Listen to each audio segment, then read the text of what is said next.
v tej kože tých ľudí, tak o tom nevieš absolútnu piču. Nevieš o tom absolútne nič.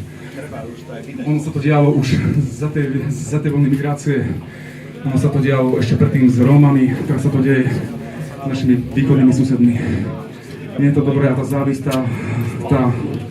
ako to nazvať, ten hnus v tých ľuďoch sa vyplavuje von a dávajú vínu za svoje skurvené životy a za svoje skurvené rozhodnutia tým ľuďom, ktorých ani vôbec nepoznajú.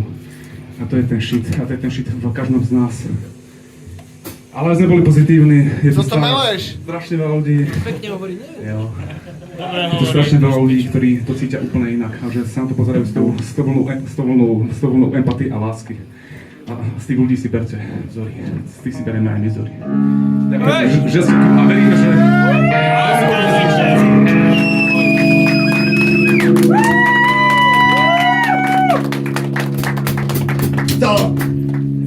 Sorry! Je to nová patička za 4 roky, takže musíte zároveň s tým, vieš, ako... Ešte mám na ty čo? Sorry, dá za trošku.